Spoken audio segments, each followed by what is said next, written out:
오늘 함께 뵐 하나님의 말씀은 구약성경 543페이지 열왕기상 16장 1절로 13절까지 말씀입니다.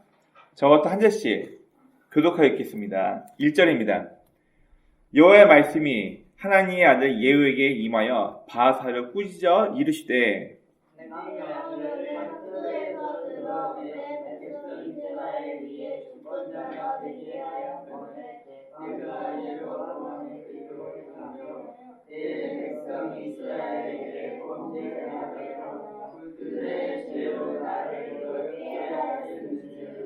내가 너 바하사와 네 집을 쓸어버려 네 집이 느밧의 아들 여로보암의 집 같이 되게 하리니 바하사에게 속한 자가 성읍에서 죽은즉 내가 먹고 그에게 속한 자가 젖에서 죽은즉 공중의 새가 먹으리라 하셨더라. 바하사의 남은 사적과 행한 모든 일과 권세는 이스라엘 왕 역대 지략에 기록되지 아니하였느냐. 바하사가 그의 조상들과 함께 장애를 기르사에 살고 그의 아들 엘라가 대신하여 왕이 되니라. 여호와의 말씀이 하나니의 아들 선지자 예후에게도 임하사 바하사와 그의 집을 꾸짖으심으로 그가 여로보암의 집과 같이 여호와 보시기에 모든 악을 행하며 그의 손의 행위로 여호와를 노엽게 하였음이며 또 그의 집을 쳤음이더라. 유다의 아사 왕 제26년에 바하사가 엘라가 르사에서 이스라엘의 왕이 되어 2년 동안 그 왕위에 있으니라. 엘라가 디르사에 있어 왕궁 맡은 자 아르사의 집에서 마시고 취할 때 그 신하 곧 병거 절반을 통솔한 시위관 시므리가 왕을 모반하여 시므리가 들어서 그를 쳐 죽이고 그를 대신하여 왕이 되니 곧 유다의 아사 왕 제27년이라. 시므리가 왕이 되어 왕위에 오를 때 바하사의 온 집안 사람들을 죽이되 남자는 그의 친족이든지 그의 친구든지 한 사람도 남기지 아니하고 바하사의 온 집을 멸하였는데 선지자 예후를 통하여 바하사를 꾸짖어 하신 여호와의 말씀같이 되었으니. 다 같이 이는 바하사의 모든 죄와 그의 아들 엘라의 죄 때문이라. 그들이 범죄하고 또 이스라엘에게 범죄하게 하여 그들의 헛된 것들로 이스라엘 하나님 여호와를 노하시게 하였더라. 아멘. 기도하겠습니다. 하나님, 오늘도 저에게 귀한 건강 허락하여 주시고 오늘도 추운 겨울이 떠나가고 3월 따뜻한 봄이 오고 있습니다. 하나님, 그동안 우리 마음 가운데 움츠리고 잘못된 생각이나 마음의 태도들 다 내려놓게 하시고 말씀을 통하여서 하나님과 인격적인 만남이 있는 귀한 계절이 될 수 있도록 이 시간들을 축복하여 주시기 원합니다. 우리는 아직도 힘들고 어려운 시대를 살고 있습니다.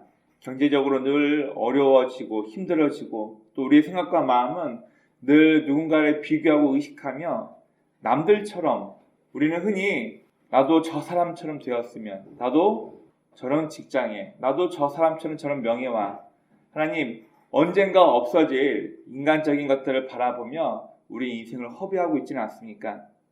우리가 더욱 주의 말씀을 통하여서 성도답게 우리 인생을 행복하게 사는 것이 무엇인가 발견하는 계기가 이 예배를 통하여 있게 원합니다. 오늘도 부족한 자가 주의 말씀을 들고 단위에 섰습니다. 오직 약속된 기록된 하나님의 말씀만 증거하는 입술 되게 도와주옵시고 인간의 사사로운 감정이나 가치관, 정치를 얘기하지 않고 성경에 녹아있는 하나님의 마음만을 증거하는 입술 될 수 있도록 이 입술을 주관하여 주옵소서. 하나님, 말씀을 듣는 또 예배 드리는 이 시간을 축복하사 우리의 귀만 즐겁고 끝나는 시간이 아니라 종교적인 만족감만 얻고 가버리는 그런 시간이 아니라 말씀을 통하여서 하나님과 인격적인 만남이 있는 귀한 예배 시간이 될 수 있도록 이 시간을 주관하여 주옵소서. 예배 시작입니다. 마치는 모든 순간까지 우리 주의 성령께서 우리 모두의 생각과 마음을 주관하시고 하나님과 만남이 있는 예배가 될 수 있도록 인도하여 주옵소서. 함께 하시고 인도하시고 믿사하며 우리 구주 예수님의 이름으로 감사하며 기도드립니다. 아멘. 네, 반갑습니다. 우리 혹시 간혹 사람들이 부하 직원이나 누군가의 잘못된 행동을 지켜보다가 그런 얘기를 가끔 합니다. 너 삼진 아웃이야. 무슨 얘기인가요? 그러니까 이제 야구에서 삼진하게 되면 한번 아웃이 된다 그런 용어를 써서 누군가의 실수나 잘못을 지켜보고 찾고 있다가 교정이 안 되거나 똑같은 잘못을 반복했을 때 우리는 간혹 너 삼진 아웃이야 라고 경고를 하고 그 이후 아예 관계를 끊거나 혹은 어떤 질책이나 심판을 하게 됩니다. 그러면 저도 제 아이들 양육할 때 그런 얘기 가끔 하거든요. 아빠 참고 있어. 아빠 한 번만 더 얘기할 거야. 무슨 말이에요? 한 번 더 그런 말이나 행동하면 혼내겠다고 속된 얘기로 경고하고 겁박하는 거죠.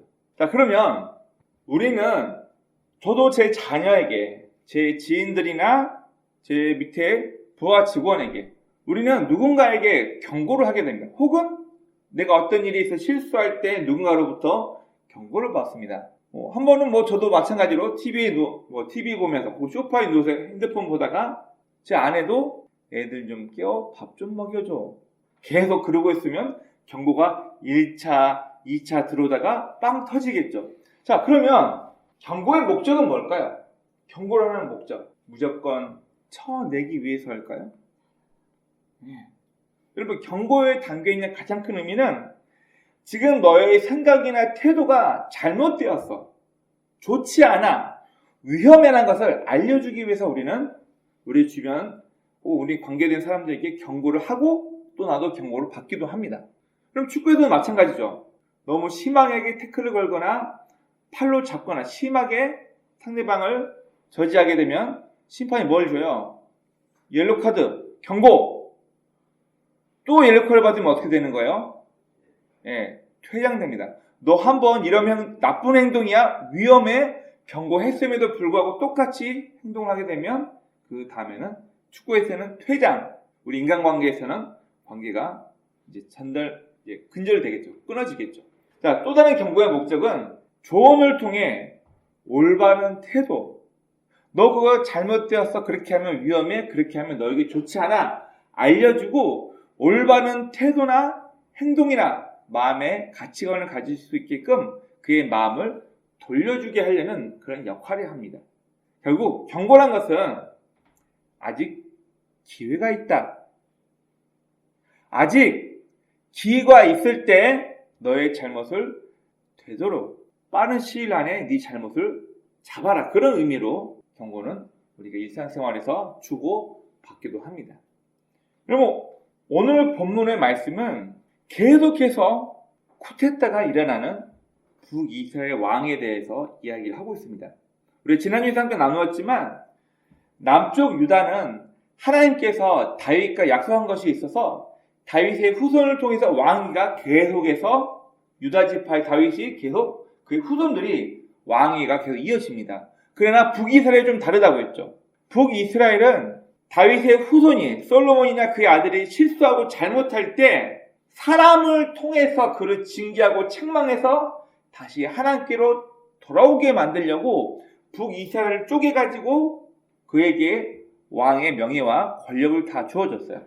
여로보암 같은 경우 처음에는 백성을 대표하는 솔로몬의 아주 큰 토목공사 때문에 백성이 힘들고 어려워서 위에서 하늘에서 주신 마음을 가지고 손을 들었다, 표현했다. 하나님의 마음을 가지고 솔로몬을 대적하고 그의 아들 르호보암을 대적하며 백성을 위한 마음 때문에 하나님께서 그를 왕으로 세워놓습니다. 그러나 르호보암 대신 북이스라엘 왕이 된 여로보암은 정치적인 힘과 권력이 있음에도 불구하고 하나님을 멀리하고 북쪽 단과 베델에 송아지 신상을 만들어 놓고 이게 하나님이라고 섬겨라 하면서 이스라엘 백성들이 하나님을 멀리하는 계기를 만듭니다. 몇 차례 경고가 있었어요. 너 그러면 안 돼. 너 혼나. 하지 마. 잘못된 행동이야. 하나님께서 여로보암을 몇 차례 경고했음에도 불구하고 여로보암은 그 경고를 무시합니다. 하나님께서는 여로보암 때도 기다리시고 그의 아들 나답이라는 사람이 왕이 될 때까지도 기다리십니다. 그러나 그의 아들도 똑같이 아버지의 죄를 따라서 하나님을 멀리하게 됩니다. 이때까지 참으셨는데 이제 하나님께서 화가 나시고 심판이 내려지는데 여로보암 집안 또한 바하사라는 사람의 쿠데타를 통해서 하나님께서는 그의 집안을 완전히 멸해버립니다. 자, 북이스라엘은 이렇듯 계속해서 신하가 왕을 배신하고 왕을 독살하고 죽이고 또 왕이 되고 이 사람이 왕을 하고 있다가 군대장관 맡은 사람이 또 왕을 죽이고 또 왕이 바뀌고 이런 역사가 계속해서 반복되는 게 북이스라엘의 왕입니다. 자, 몇 가지만 한번 살펴보겠습니다. 솔로몬 때의 죄악 그리고 그의 아들 르호보암의 죄악 때문에 하나님께서 한 사람을 선택합니다. 그게 누구냐면 여로보암이에요. 여로보암이 갖고 있던 백성을 향한 마음, 백성들이 막중한 토막공격 때문에 힘들고 괴로워할 때 백성의 마음을 대표해서 솔로몬과 그의 아들 르호보암 때 반기를 들고 하나님의 선택에 의해서 북이스라엘 10지파의 왕이 된 사람이 누구냐면 여로보암이에요. 그런데 이 여로보암이 금송아지 신상을 만들면서 하나님과 백성들이 더욱 멀어지게 만들어버립니다. 그리고 그의 아들 나답이 왕이 되고 나답 이후에 신하였던 바하사가 나답을 죽이고 왕이 되어 하나님께서는 바하사에게도 여로보암에게 했던 얘기를 똑같이 하십니다. 내가 여로보암에게 왕위를 준 이유는 내 백성이 온전히 여호와 하나님 믿고 섬기면서 부강하고 정직하고 바른 나라가 되도록 이 잘못된 내 경고를 무시한 여로보암과 나답을 완전히 척결하고 네 집안의 왕위를 주겠다. 그런데 이걸 누가 또 안 지키냐면 바하사와 엘라도 똑같이 안 지킵니다. 이번에는 그의 병거 맡은 군대장관에 의해서 시므에 의해서 바하사와 엘라의 집안이 다 학살당해요. 성경에 보니까 남자는 친척부터 친구까지 모든 사람 바하사와 엘라를 알고 있는 모든 사람을 다 잡아서 친구까지 다 잡아 죽입니다. 그리고 얘는 7일 만에 군대에 나가있던 이 바하사의 군대장관이었던 오므리에 의해서 반역이 일다가 됩니다. 그래서 이 부분을 보세요. 화살표 있는 부분에 여기는 반역 쿠데타 일으킨 거예요. 왕을 죽이고 자기가 왕이 된 거. 여기도 반역. 여기는 바하사의 군대장관이었던 오므리가 돌아와서 반역을 진압하고 이 시므리는 왕궁에서 7일 만에 왕이 된 지 7일 만에 왕궁에 불지르고 스스로 죽어버립니다. 자, 이렇듯 사람 입장에서는 반역을 위해서 쿠데타를 일으켜가지고 내가 이 나라의 모든 권력을 거머쥐겠어. 왕이 되겠어. 그리고 요즘 한참 핫한 영화 중에 서울의 봄다니는 영화가 있죠. 예, 전두비 누가 예전에 했던 명대사. 예, 실패하면 반역이고 성공하면 혁명. 예, 영화 아주 유명한 대사죠.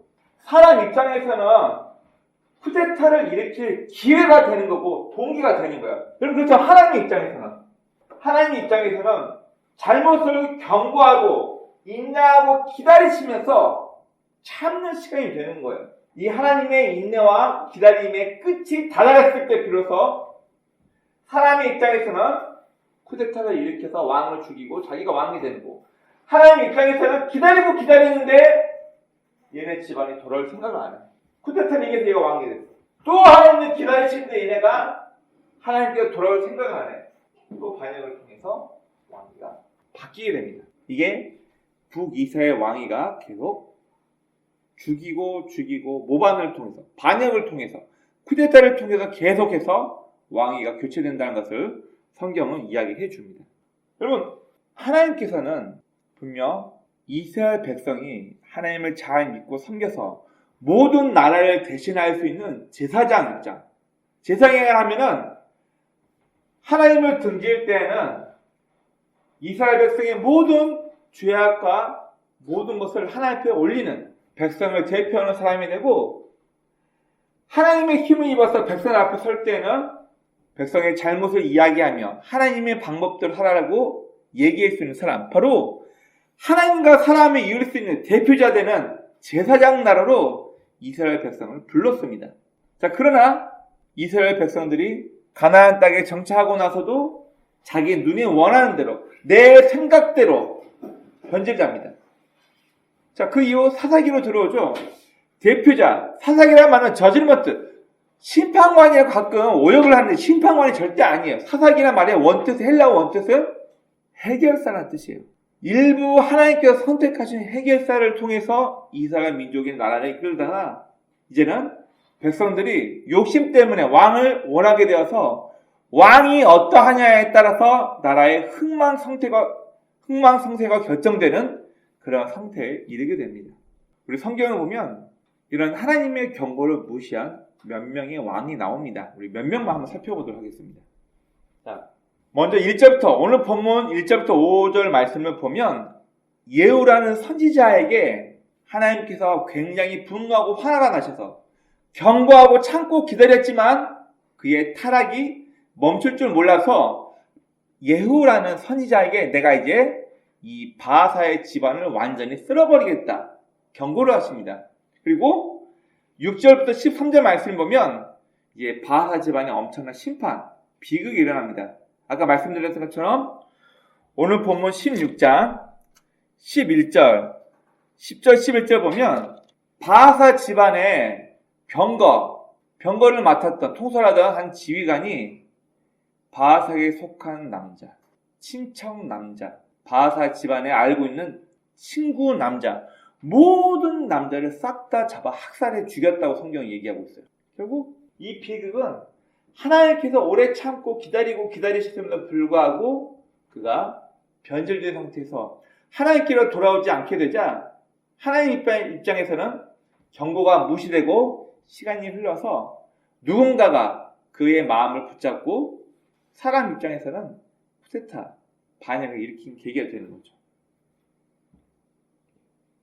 결국 하나님께서는 인간의 반역을 통해서 누군가의 쿠데타를 통해서 하나님의 말씀을 멸시하고 업신여겼던 그 왕이, 그 집안을 완전히 심판하시는 것입니다. 자, 오늘 본문에서는 바하사라는 한 집안만 나와 있지만 오늘 성경 본문을 쭉 나중에 읽어보면 하나님의 경고를 무시한 몇몇 간이 배 밖으로 튀어나온 왕들이 있습니다. 에이, 뭐 그러겠어. 에이, 설마 하나님 나한테 이러시겠어. 분명 하나님의 경고가 몇 차례 있었지만 하나님의 경고를 무시한 역대 왕들 몇 명만 한번 간추려 보겠습니다. 제일 먼저 솔로몬이죠. 우리가 알고 있기로는 솔로몬은 지혜의 왕, 아버지는 목동이어서 힘들게 어렵게 왕이 되었지만 솔로몬은 태어나면서부터 왕이 됩니다. 하나님께서 그에게 꿈에 너 뭐 줄까? 솔로몬의 상태가 왕위는 물려받았지만 외척 세력에 의해서 모양만 껍데기만 왕위 상태에서 솔로몬이 할 수 있었던 건 오로지 1000번째, 이게 1000번 횟수를 말한 건지 1000번이라는 어마어마한 많은 동물을 잡아서 최고의 막대한 할 수 있는 모든 것이 예배밖에 없었기 때문에 그가 1000번제를 드리고 있을 때 기본 산당에 하나님께서 나타나서 물어보십니다. 솔로몬아, 내가 너 뭐 줄까? 솔로몬 입장에서 구할 수 있었던 더 부귀와 명예를 주세요. 내 정치적 세력들, 정적들 다 죽여주세요. 내 생명이 길게 해주세요. 인간 입장에서 구할 수 있는 요구를 하지 않고 레브 쉐마, 하나님의 말씀을 듣는 마음을 달라고 하나님을 감동시켜서 하나님께서 솔로몬이 구하지 않았던 부귀, 영화 모든 걸 다 줘버립니다. 그런데 솔로몬이 타락이 다른 나라들과 화평하기 위해서 정략 결혼을 합니다. 수많은 나라와 정치적으로 교류하기 위해서 다른 나라 공주들을 자기 와이프로 불러들이면서 그들이 믿고 있었던 하나님 이외의 다른 신상을 믿고 섬기면서 이 솔로몬이 여전히 약했던 것 같아요. 부인이 1000명이 들 볶는 생각해보세요. 부인이 1000명이, 저는 한 명도 감당이 안 되는데 부인 1000명이 들들 볶으니까 솔로몬이 얘가 세워달라는 금신상도 만들어주고 얘가 해달라는 아세라 목성도 세워주고 또 제가 해달라는 무슨 금오수 신당도 만들어주고. 그래서 성경의 학자들이 이제 솔로몬의 멸망 성인한 곳을 발굴해 보면은 어마어마하게 많은 이방 신상을 만들었던 산당이 나와요. 하나님께서 솔로몬에게 몇 번 나타나서 경고했음에도 불구하고 그 경고를 무시합니다. 결국 어떻게 되죠? 통일 이스라엘 왕국이 그의 아들 때 남유다와 북이스라엘로 찢어집니다. 누구 때문에? 솔로몬 때문에. 하나님의 경고를 계속해서 무시한 거예요. 그럼 여러분은 어떻습니까? 너 솔로몬이 잘못해서 이렇게 혼난 거 봤지?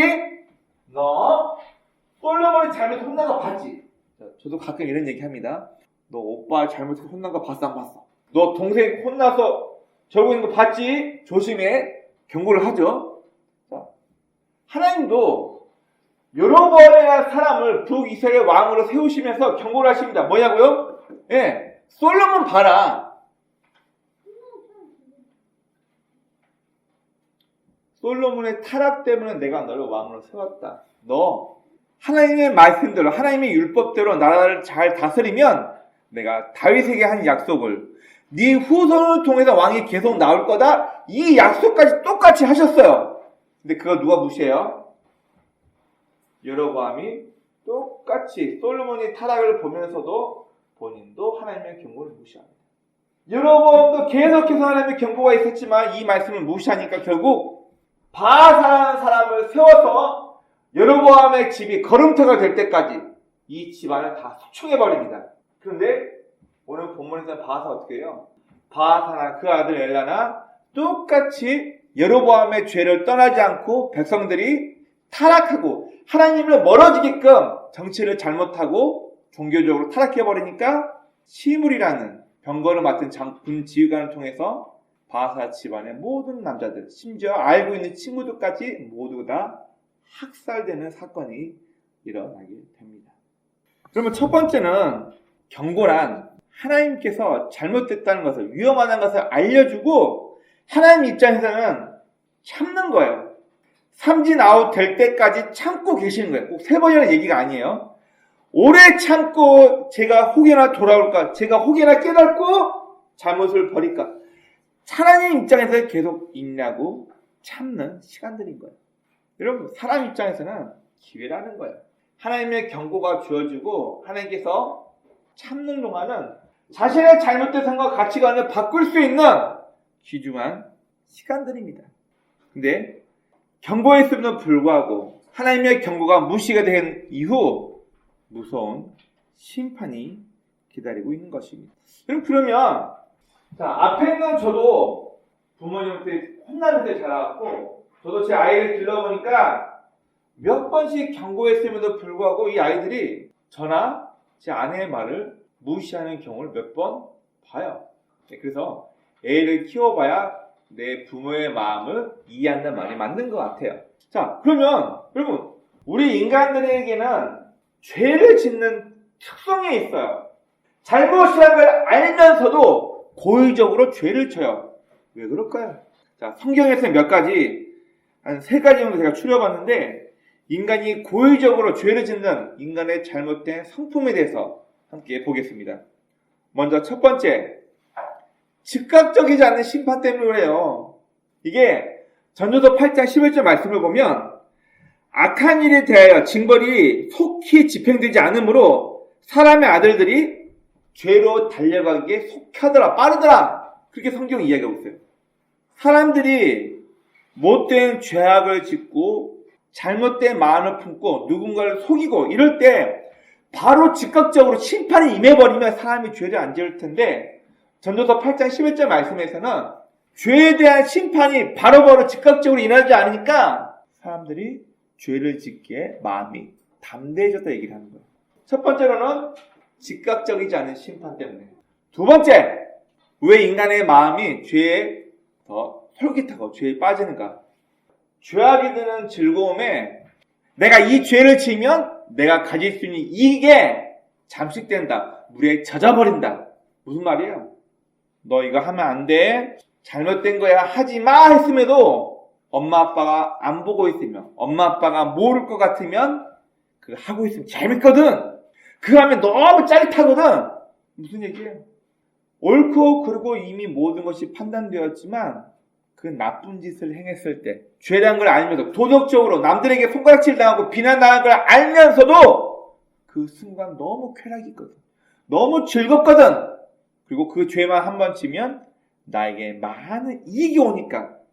전도서 8장 11절에는 악을 행하기로 완전히 정해줬도다. 마음이 죄악을 짓기로 마음이 결정되었다고 성경은 인간의 타락한 마음에 대해서 이야기합니다. 여러분, 가끔 세계 이모 저모 이런저런 뉴스를 들어보면 아버지가 딸을, 또 자기 친구를, 선생이 자기 제자와 못된 짓을 합니다. 왜요? 윤리 도덕적으로 잘못되고 이것은 큰 비난받을 짓이라는 걸 알면서도 성적으로 재밌고 즐거우니까 타락해요. 분명히 이것은 죄악이라는 것을 알면서도 나라의 모든 기밀을 돈 주고 다른 나라에 팔아넘겨요. 여러분, 중국이라는 나라가 어떻게 크신지 아시죠? 다 해외에 산업 스파이를 심어놓고 이번엔 이에 LG라는 회사에서 초반도체 만들고 있지. 그 빚 빼내와. 그러면 내가 너한테 15억을 줄게. 아니면 1조를 줄게. 약속해놓고 한 나라의 회사가 몇 백억, 몇 조를 투자하면서 만든 기밀을 싹 빼앗아 팔아넘겨요. 완전 매국노죠. 근데도 왜 이 짓을 해요? 왜? 자기 이익이 있으니까. 자기한테 막대한 한 번만 내가 눈 찔끔 감고 이완용처럼 나라 한 번 팔아먹으면 어마어마한 부와 명예를 한 번에 거머쥘 수 있으니까 죄라는 걸 알면도 불구하고 너무 재미있으니까. 나에게 다가올 이익이 있으니까. 마약하면 내가 완전히 망가진다는 걸 알면서도 재밌으니까. 작년 12월에 제가 다니는 직장에서 눈길에 미끄러져서 큰 추돌 사고가 일어나가지고 제 아는 작가 한 분이 오른쪽에 갈비뼈 8개가 다 부러지고 또 부러진 갈비뼈 하나 폐를 찔러가지고 굉장히 고생한 사람이 있어요. 아시겠지만 갈비뼈는 기부술을 할 수 없기 때문에 자연적으로 뼈가 붙을 때까지 기다릴 수밖에 없고, 자, 이분 얘기를 들어보니까 기침할 때마다 몸이 내장이 울려가지고 이분 표현을 자살하고 싶을 만큼 극심한 고통 때문에 매일매일 울었대요.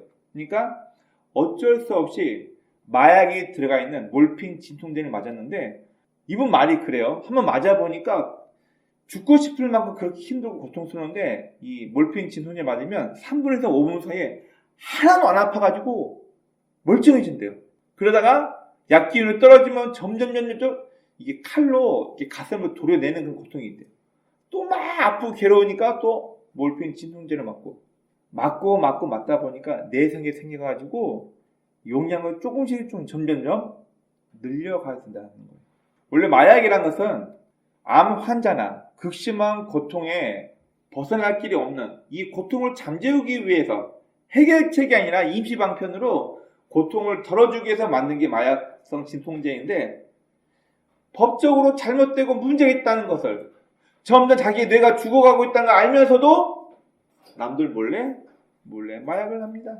모르겠어요. 저는 부자가 아니어서 모르겠는데 부유한 사람은 더 이상 즐길 거리가 없으니까 마약을 찾고 자기 인생이 망가지는 경우를 많이 봅니다. 자, 그러면 세 번째, 왜 인간이 쉽게 죄악에 잠식당하는가? 심판을 비웃고 부러워하기 때문입니다. 너 나 잡을 수 있어? 못 잡아. 나는 어떻게 해서든 법망을 피해갈 수 있기 때문에 나 못 잡아. 그러면 성경에서는 잠언서 19장 28절에 이렇게 말하고 있습니다. 악을 행하는 것이 어리석은 자에게는 즐거움이나 명철한 사람은 지혜를 찾는다. 그리고 불경건한 증인은 심판을 비웃으며 악인의 입은 죄악을 삼키느니라. 무슨 말이에요? 다윗은 시편에도 미련한 자는 하나님이 없다. 아하, 하나님이 어디 있냐? 네 하나님이 어디 있냐? 이렇게 다윗을 조롱한다고 성경에서 이야기하고 있습니다. 에이, 신이 어디 있어? 에이, 심판이 어디 있어? 나 한 번도 걸린 적이 없는데 나 이러면서 떵떵거리며 살아왔거든. 여러분, 우리 멕시코나 골든 트라이앵글 지역에 보면 역대 대단한 마약왕들 있죠. 나라를 상대로 쿠데타를 일으킨 것처럼 어마어마한 범죄 조직이 있어가지고 나라가 군대를 동원해도 그 마약왕을 못 잡아요. 그 정도로 힘이 있고 능력이 있으니까 심판을 두려워하지 않는다는 거예요. 성경에서도 하나님을 멸시하고 에이, 심판이 어딨어? 니네가 나 법적으로 잡을 수 있어? 니네 나 못 잡아.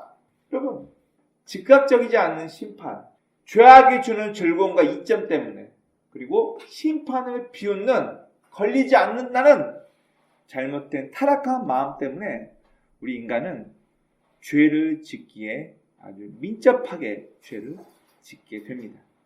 여러분, 하나님 입장에서는 지금도 정신 차리고 돌아오라.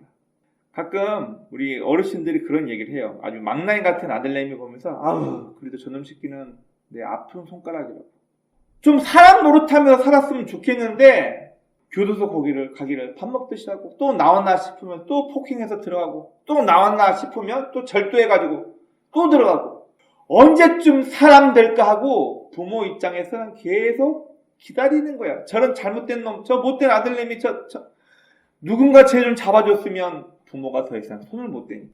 여러분, 결국 하나님께서는 이 타락한 인간을 오래 참고 기다리면서 확연하 돌아올까, 부모가 잘못된 자식이 올바른 길로 돌아오기를 기다리는 마음처럼 하나님께서는 지금도 타락한 인간이 자신의 죄악을 깨닫고 온전한 삶으로 하나님 앞에 돌아서기를 지금도 참고 기다리고 계시다는 것을 우리는 반드시 기억해야 합니다. 조금 어려운 부분인데 저도 좀 고민을 많이 해봤어요. 여러분 한번 같이 고민을 해봤으면 좋겠습니다. 분명 하나님께서는 우리의 죄악에 대해서 경고를 하시고 심판 때까지 계속 참고 기다리신다고 하셨습니다. 그러면 우리 인류의 법은 뭘까요?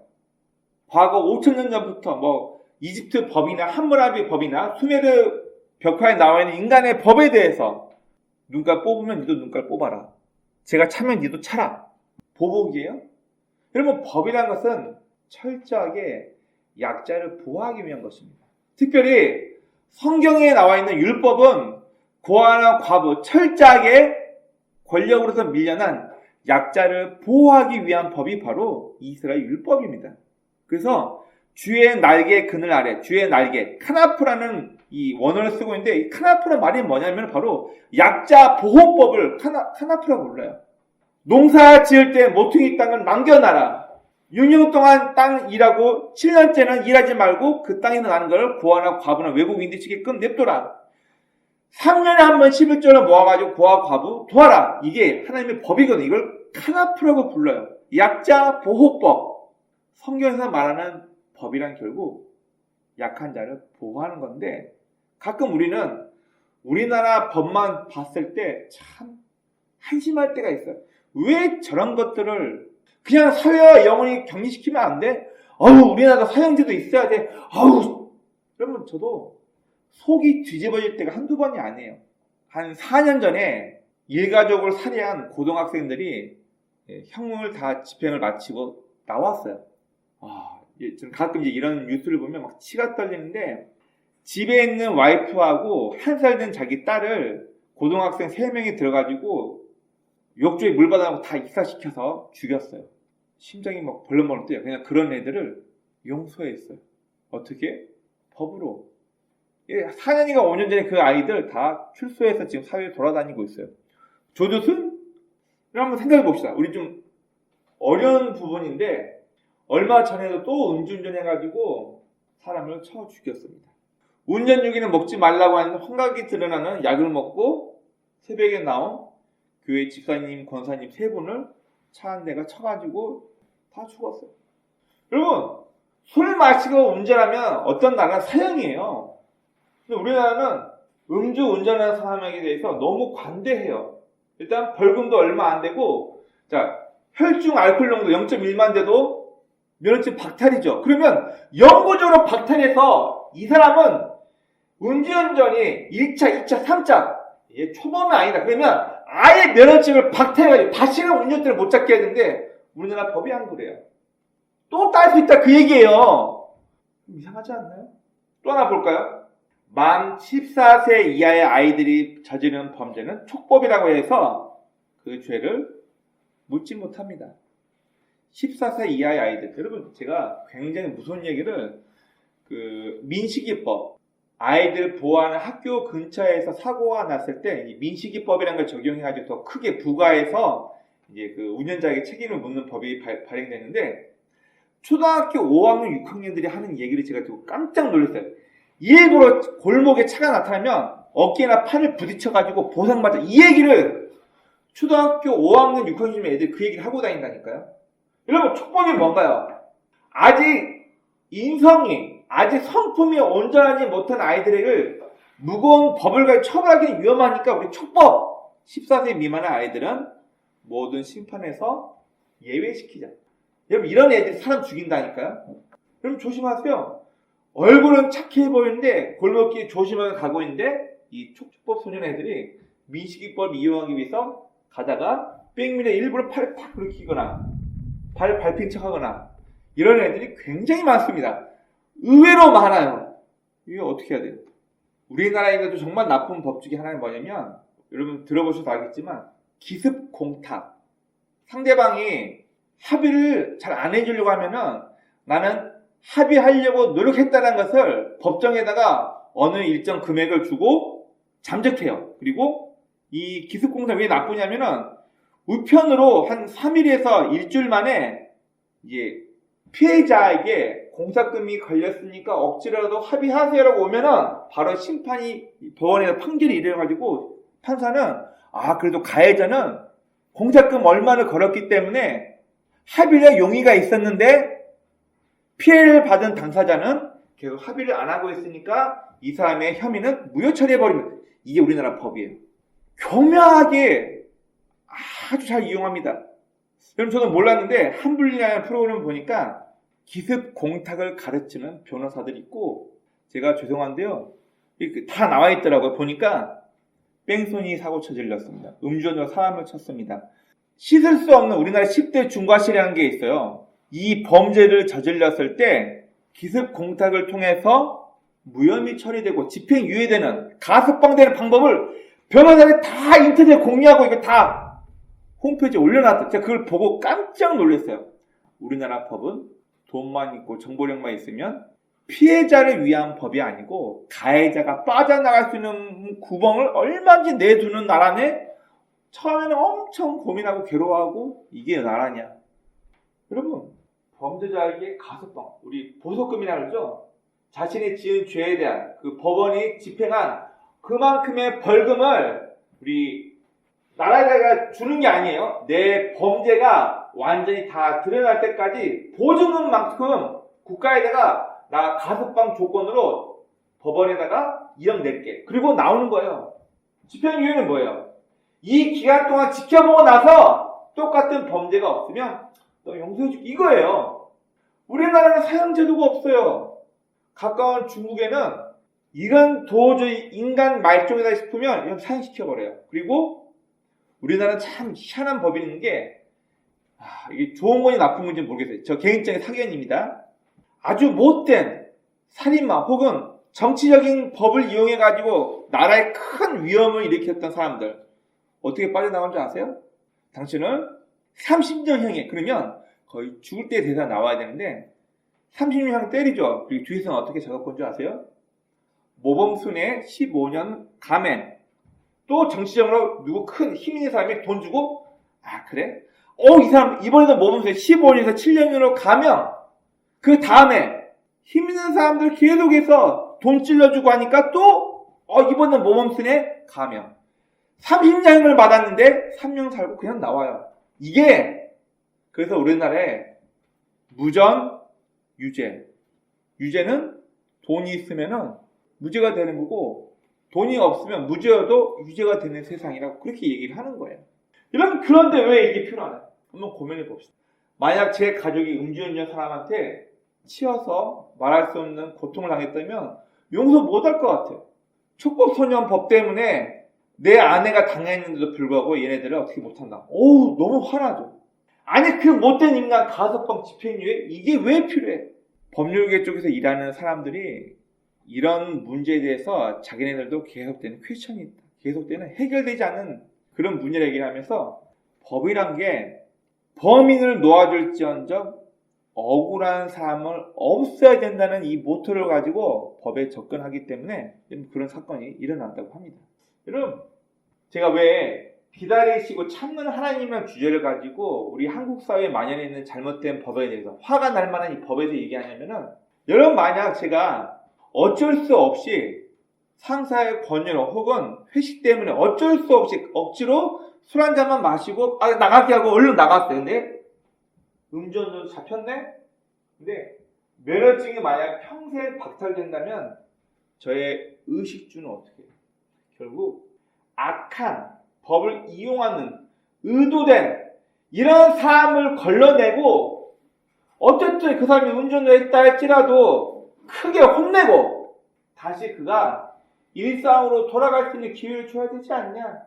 아무리 못된 죄를 졌더라도 14세 이하면 아직 인격적으로 부족하니까 얘네들을 갱신시켜가지고 사람 만들어 놓자. 그것 때문에 하는 거예요.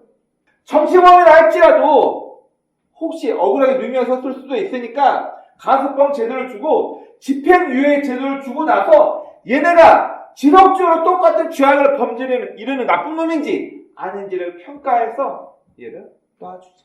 여러분 결국 예민한 문제가 될 수 있는 이 세 가지는 하나님의 입장에서 보자면은 돌아올 가능성이 있는 사람들을 기다려주자는 거예요. 한 번 더 기회를 주자는 거예요. 바로 이 모든 법은 그의 삶이 바뀔 수 있는 갱신, 새로운 삶으로 뒤바뀔 수 있는 기회를 한 번 더 주고 기다리자는 것이 바로 음주운전법, 가석방이나 집행유예는 법을 대하는 이들의 태도가 이 안에 담겨져 있다는 것입니다. 결국 기다리시는 하나님이라는 것은 심판이 미뤄진다. 지연되는 하나님의 심판에 대해서 이야기를 하고 있습니다. 과거에 저희 아버지 세대 때는 굉장히 엄하시기도 했고 자식에게 사랑한다는 말도 못하고 표현도 잘 못했어요. 그런데 끙끙 앓고 저도 어렸을 때 제 아버지에게 많이 혼나기도 하고 자랐을 때 어머니가 한 번씩 그런 얘기를 해줘요. 네 혼내놓고 네 아버지 밤새 잠도 못 자고 끙끙 앓더라. 그런 얘기를 한 두어 번 들었어요. 커서 생각해보니까 표현은 못했지만 이 아버지의 마음이라는 게 이런 거구나 것을 저도 커가면서 많이 느끼게 되었던 그런 계기가 되었던 것 같습니다. 저는 참고 기다리시는 하나님을 이 아버지의 마음을 한번 비교를 해봤어요. 자녀가 당장 지금 잘못을 인정하고 돌아오기를 기다리는 게 아버지의 마음이에요. 누가복음 18장 19장에 보면은 탕자 비유가 나옵니다. 여러분 이 탕자 비유를 한번 우리 입장에서 현 사회에서 그 당시의 문화에 한번 생각해 봅시다. 부모는 자식에게 자기 유산을 남겨주는데 우리나라와 달라요. 우리나라 해석에서 자꾸 장자라고 잘못 오역된 게 많은데 아버지가 나이가 들면은 자기의 여생을 책임질 수 있을 만한 자식을 한 명 택해요. 그게 우리나라의 장자로 잘못 해석된 거예요. 첫째가 아니라 내 아들들 중에서 나의 노후를 맡길 만한 아들을 선택하고 그 아들에게는 첫째가 아니고 선택된 아들에게는 무조건 재산의 절반을 먼저 떼줘요. 그리고 나머지 재산 절반을 아들이 3명이면 3등분해서 똑같이 나눠주고 아들이 2명이면 2등분, 아들이 7명이면 7등분 해가지고 다 나눠주는 거예요. 그러면 누가 재산을 가장 많이 가져가요? 네, 선택받은 아이가 아버지의 재산을 제일 많이 가져가요. 자, 그런데 누가복음 18장에 나와 있는 탕자의 비유는 뭐냐면 아직 아버지가 자식들에게 재산을 나눠줄 때가 아니야. 아직 아버지가 건재하다는 거예요. 아직 유산을 남겨줄 때가 아닌데 불량한 둘째 아들이 와가지고 나 줄 거 좀 빨리 떼줘요. 나 아버지 밑에 짜증나고 흥분해서 빨리 독립할 거니까 나 줄 유산을 빨리 내줘요. 얼마나 속된 말로 싸가지 없고 못된 건지 알겠죠. 아직 정정한 아버지한테 아버지 죽으면 나한테 남길 내 몫을 빨리 주세요 해가지고 자기 몫을 타가지고 먼 이국 땅에 가서 호랑방탕하게 사치하며 살다가 이제 힘드니까 돼지 줄 때나 먹는 쥐원 열매 주워 먹으면서 깻잎 때우니까 내 처지가 이게 뭐냐. 내 아버지 집에는 종들도 편하게 호요식하면서 먹고 살며 잘하고 있었는데 나는 돼지가 먹는 쥐원 열매 먹으면서 이게 뭐냐. 그리고 쭈삣쭈삣하면서 아버지가 계신 곳으로 이렇게 찾아가니까 멀리서 그 모습을 보고 아버지가 맨발로 달려와서 죽었던 내 아들이 돌아왔구나 월급 껴안고 잔치를 합니다. 여러분 탕자의 비유는 탕자가 중요한 게 아니고 이렇게 못돼 먹은 아들을 지금까지도 참고 용서하고 기다리시는 아버지의 마음을 하나님의 마음이 이런 아버지의 마음을 갖다는 것을 표현한 게 바로 누가복음 18장에 나와 있는 탕자의 비유입니다. 여러분 그러나 기억하십시오. 경고와 기다리면 언젠가 끝이 있어요. 그럼 그 다음에는 이제 자식을 용서하고 품고자 하는 하나님 아버지가 아니고요. 심판자 하나님이십니다. 기다렸습니다. 참았습니다. 경고하고 돌아올 때까지를 오래 참고 기다렸는데 하나님의 경고를 무시하고 변화되지 않습니다. 여러분, 그러면 오늘 본문에서 여로보암 집안이 어떻게 말살당했는지, 바하사의 집안이 어떻게 말살당했는지 하나님께서는 사람을 통해서 기다림이 끝나고 난 다음 어마어마한 심판으로 그의 집안을 치십니다. 조나단 에드워즈라는 목사님께서 쓰신 지옥의 심판불 아래 멸할 인간에 대해서 설교하신 적이 있는데 그 내용이 똑같아요. 이제는 맹렬한 하나님의 분노와 심판만이 기다리고 있고 결국 그의 인생은 완벽한 파멸에 이르게 된다는 것을 성경은 우리에게 보여주고 있습니다. 여러분, 우리는 나라는 사람을 한번 돌아봅시다. 부모가 나라는 사람을 오랫동안 참고 기다려왔기 때문에 제가 있는 거고요. 나라는 사람을 알고 있는 내 주변 지인들, 심지어 내 와이프도 나라는 사람을 오래 참고 기다렸기 때문에 지금의 제가 있는 거예요. 잘못을 뉘우치기를, 아무런 가치 없는 것을 버리고 돌아오기를, 죄악을 버리고 돌아오기를, 온전한 삶을 찾아서 목적이 이끄는 삶을 찾아서 가치 있는 인생이 살아갈 수 있게끔 하나님께서는 나라는 사람, 저와 여러분의 삶을 오래 참고 기다려 오셨다는 것을 우리는 반드시 기억해야 할 것입니다. 여러분, 중요한 건 나라는 사람도 이렇게 오래 참고 하나님이 기다려 주신 것처럼 내가 지금 내 옆에 참지 못하는 그 인간, 저 자식 왜 저래? 너 저 말할 땐 더 했어. 저희 부모님은 그런 얘기해 줍니다. 제가 제 자녀를 보면서 이놈 자식 왜 이래? 너는 더 했어. 하나님도 우리를 오래 참고 나라는 사람을 지금까지 참고 인내하신 것처럼 여러분, 내가 미워하는, 내가 싫어하는 그 인간도 하나님은 오래 참고 기다리고 계십니다. 우리 오늘 본문 말씀을 통해서 하나님의 심판은 지금도 누군가가 올곧게 바르게 돌아오기를 기다리시면서 참고 또 참고 있다는 것을 우리는 알아야 합니다. 그리고 우리는 저 못된 인간 바로 심판해서 바로 싹을 잘라야 돼. 이런 것보다는 우리는 하나님의 눈으로 실수하고 잘못되고 불합리한 이 세상, 왜 하나님은 이런 세상을 오래 참고 기다리시는지 하나님의 눈과 마음으로 내 세상, 내가 살고 있는 주변을 볼 수 있는 눈이 있어야 합니다. 그리고 십자가라는 사건을 통해서 나 같은 사람도 오래 참고 용납하시고 기다린 것처럼 그 십자가의 눈으로 우리는 우리 주변 누군가를 용납하고 기다릴 수 있는 마음이 있어야 합니다. 그리고 세 번째, 우리는 나라는 사람을 오래 참고 기다리면서 지금의 자리에 세워놓으신 것처럼 누군가 또한 하나님께서도 그 사람도 오래 참고 기다리면서 심판에 지연되고 있구나라는 것을 우리는 반드시 기억해야 합니다. 결국 지연되는 심판은 오래 참고 기다리시는 하나님의 사랑입니다. 부모도 자식을 향하여서 경고하고 책망할 때 부모가 곧바로 즉각적으로 매를 들거나 심판하지 않는 이유는 내 자녀가 깨닫고 부모의 이런 마음을 헤아리고 철들어서 잘못된 길을 버리고 올바른 삶의 방향으로 돌아오기를 기다리는 것처럼 지연되는 하나님의 심판은 결국 한 사람이라도 더 십자가의 의미를 깨닫고 돌아오기를 원하는 하나님의 사랑이라는 것을 우리는 반드시 기억해야 할 것입니다. 오늘 이 말씀 정리하겠습니다. 오늘 하나님께서는 이 본문 말씀을 통해서 바하사라는 집안, 이 앞서 여로보암 집안, 그리고 그 앞서 솔로몬의 집안까지 하나님께서는 심판을 경고하셨습니다. 바로 그들을 심판하고 벌할 수 있었지만 돌아오기를 인내하고 참고 기다리셨던 하나님을 우리는 기억해야 할 겁니다. 지연되는 하나님의 심판은 결국 사랑이라는 것을 기억하시고 나 같은 사람도 하나님께서 용납하시고 기다렸던 것처럼 우리는 하나님의 눈으로 우리 주변 사람들과 내가 살고 있는, 어떻게 보면 불합리해 보이고 왜 나라가 이래? 그럴 수도 있습니다. 내 주변을 하나님의 눈으로 지켜보고 바라볼 수 있는 복된 저 여러분의 삶이 되시길 주의 이름으로 축원합니다. 아멘.